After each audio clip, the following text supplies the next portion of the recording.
Assalamualaikum warahmatullahi wabarakatuh. Selamat pagi semuanya. Kami dari kelompok 10 akan mempresentasikan hasil diskusi kami. Pertama-tama, kami akan memperkenalkan anggota kelompok kami. Boleh di next. Yang pertama ada Doni Ardian dengan NIM 211, ada Muhammad Arik Khotib dengan NIM 240, ada Ulfa Hasnaul dengan NIM 251, ada Sabrina Salsabila dengan NIM 231, dan saya sendiri Zani Fazelia dengan NIM 231.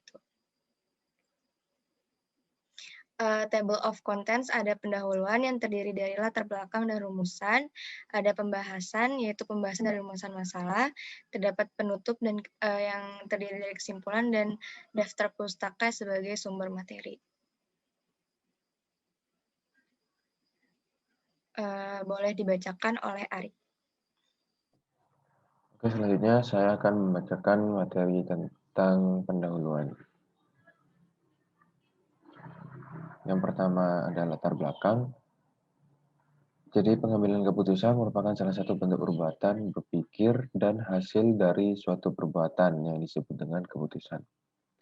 Nah, membuat satu keputusan merupakan bagian dari kehidupan kita sehari-hari, baik secara individu ataupun secara berkelompok, terutama dalam suatu organisasi. Proses pengambilan keputusan merupakan bagaimana perilaku dan pola komunikasi manusia sebagai individu dan sebagai anggota kelompok dalam struktur organisasi.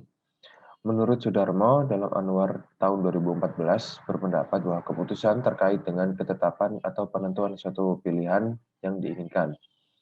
Bagian tersulit dari proses pengambilan keputusan adalah memisahkan gejala dari masalahnya. Dengan demikian, pengambilan keputusan secara jernih akan mampu mengidentifikasi langkah tepat yang harus diambil. Next. Oke, untuk rumusan masalah, mungkin akan dibacakan oleh teman saya. Ya, selanjutnya itu ada rumusan masalah. Yang pertama, apa konsep pengambilan keputusan? Kemudian yang kedua itu bagaimana siklus dan proses pengambilan keputusan. Yang ketiga, bagaimana jenis, bentuk, dan tipe pengambilan keputusan. Yang keempat, bagaimana efektivitas dalam pengambilan keputusan. Kemudian yang kelima ada apa aja data dan informasi dalam pengambilan keputusan.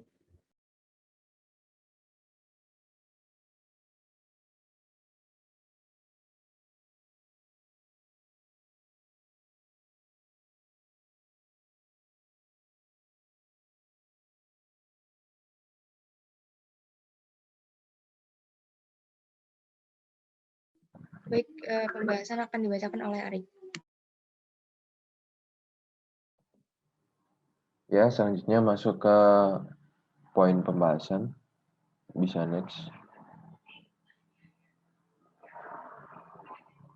Nah, yang pertama adalah konsep pengambilan keputusan. Ini diambil menurut George Terry dan Brinklow. Yang pertama itu ada intuisi. Nah, di intuisi ini menghasilkan keputusan bersifat yang subjektif, lalu pengalaman. Pengambilan keputusan menurut dasar pengalaman ini akan menghasilkan keputusan yang lebih matang. Lalu yang ketiga ada fakta. Nah, di fakta ini akan menghasilkan keputusan yang baik dan meningkatkan kepercayaan terhadap keputusan yang telah diambil.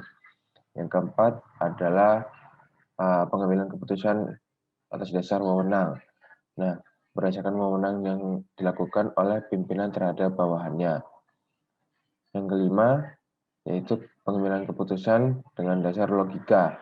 Nah, di sini keputusan yang akan dihasilkan akan bersifat lebih objektif, logis, lebih transparan, dan konsisten.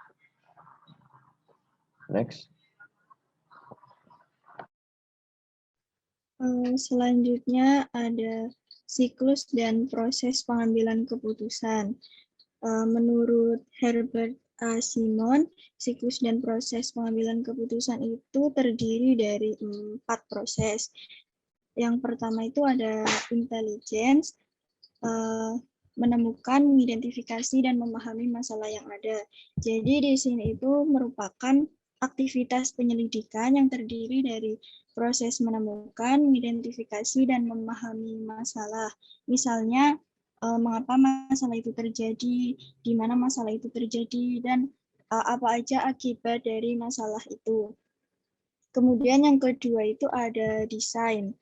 Nah, di sini desain itu berupa mendaftar, mengembangkan, dan menganalisis arah tindakan yang mungkin. Hal ini itu meliputi proses untuk memahami dan menghasilkan beberapa alternatif pemecahan masalah. Kemudian yang ketiga itu ada choice atau memilih. Di sini itu merupakan aktivitas memilih dari beberapa alternatif solusi yang ada.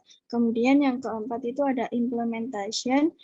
Di sini itu membuat alternatif solusi yang dipilih agar dapat bekerja dan tetap mengawasi jalannya solusi tersebut. Apakah nanti solusi itu dapat berjalan dengan baik atau sebaliknya.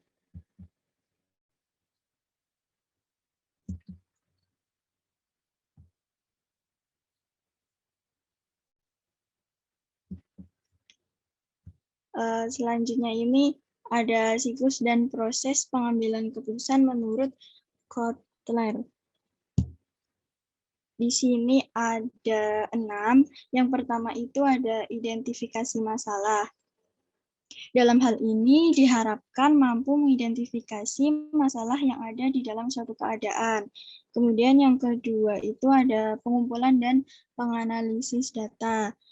Pengambilan keputusan diharapkan dapat mengumpulkan dan menganalisis data yang dapat membantu memecahkan masalah yang ada. Kemudian yang ketiga itu pembuat alternatif kebijakan. Nah, setelah masalah dirinci dengan tepat dan tersusun baik, maka perlu dipikirkan cara-cara pemecahannya. Kemudian yang keempat itu ada pemilihan salah satu alternatif terbaik. Nah, pemilihan salah satu alternatif dilakukan atas dasar pertimbangan yang matang atau yang terekomendasi. Kemudian yang kelima itu ada pelaksanaan keputusan. Dalam pelaksanaan keputusan ini berarti seseorang pengambil keputusan harus mampu menerima dampak positif ataupun dampak negatif yang ditimbulkan dari keputusan yang telah dipilih. Dan yang terakhir ada pemantauan dan pengevaluasian hasil pelaksanaan. Jadi mekanisme sistem pemantauan dan evaluasi perlu dilakukan agar apa yang diharapkan dari keputusan tersebut dapat terrealisir. Nah, jika keputusan tersebut kurang berhasil, di mana permasalahan masih ada, maka pengambil keputusan perlu untuk mengambil keputusan kembali atau tindakan koreksi. Dan juga di sini pimpinan harus dapat mengukur dari dampak keputusan yang telah dibuat. Selanjutnya dibacakan oleh teman saya.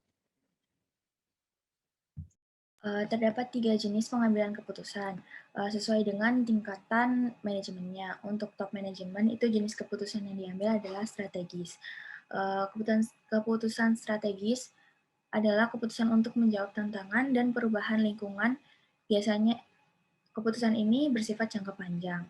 Tujuan keseluruhan dari pengambilan keputusan ini untuk memilih strategi alternatif sehingga keunggulan kompetitif jangka panjang dapat tercapai. Untuk selanjutnya, middle management itu jenis keputusan yang diambil adalah keputusan taktis. Keputusan yang berkaitan dengan pengelolaan sumber daya yang terdapat pada suatu organisasi. Biasanya keputusan ini bersifat jangka pendek. Untuk yang terakhir, lower management itu jenis keputusan yang diambil adalah keputusan operasional. Keputusan operasional sendiri merupakan keputusan yang berkaitan dengan kegiatan operasional sehari-hari. Jadi untuk memutuskan keputusan tersebut nggak butuh pimpinan atau atasan untuk mengambil keputusan itu. Next.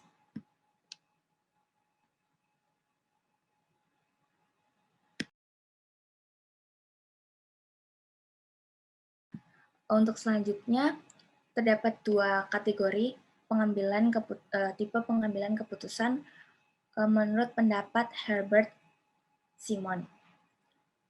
Untuk yang pertama, keputusan terprogram yaitu pengambilan keputusan yang telah diprogramkan karena terus berjalan secara rutin dan berulang. Untuk yang kedua, pengambilan keputusan tidak terprogram. Jadi keputusan diambil keputusan baru yang diambil itu tidak tersusun. Maka dari itu pengambilan keputusan tersebut memiliki karakteristik demikian, maka tidak ada prosedur yang pasti untuk menangani masalahnya. Selanjutnya bisa dilanjutkan teman saya.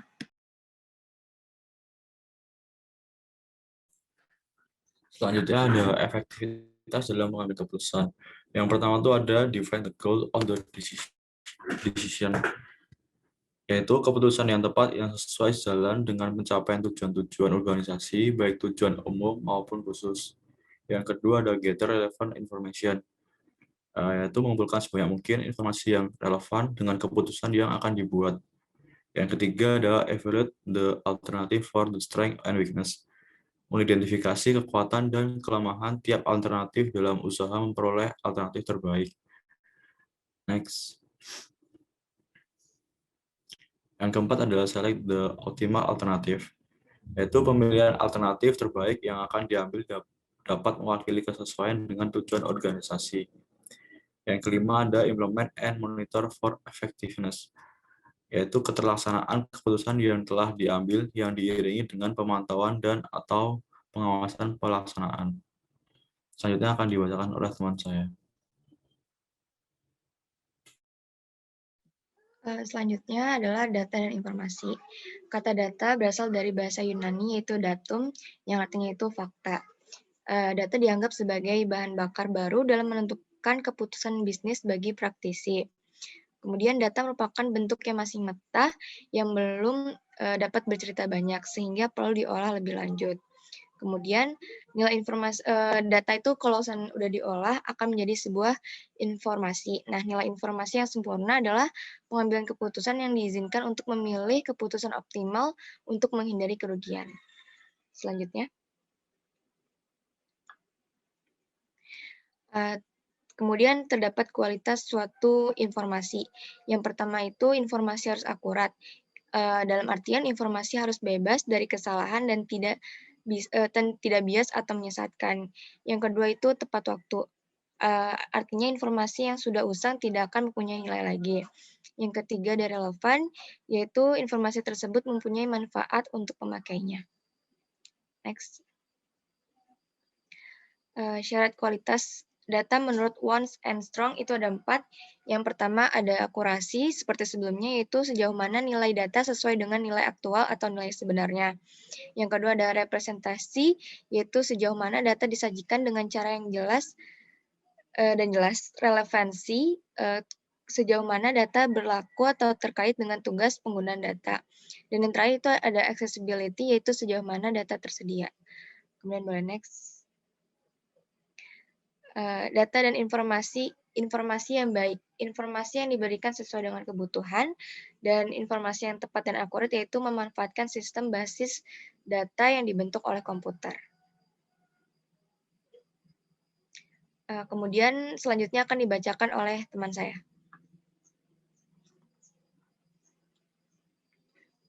Untuk penutup, berisi tentang kesimpulan, pengambilan keputusan adalah hasil pemecahan dalam suatu masalah yang harus dihadapi dengan tegas. Dalam mengambil keputusan, terdapat beberapa konsep dasar yaitu intuisi, pengalaman, fakta, wewenang, dan logika.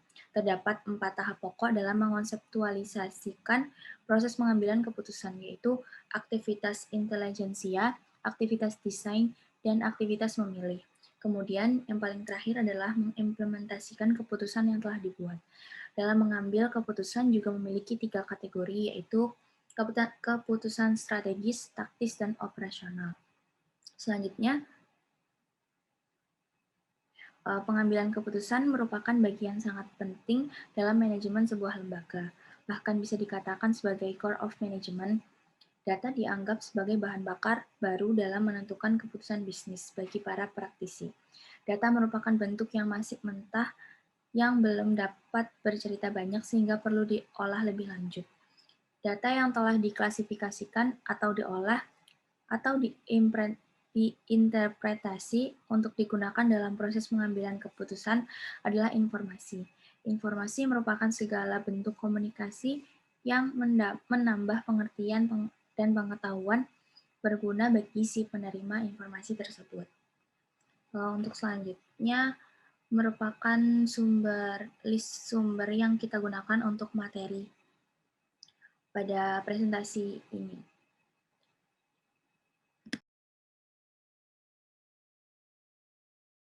Sekian dari kelompok kami. Mohon maaf apabila ada kesalahan. Terima kasih.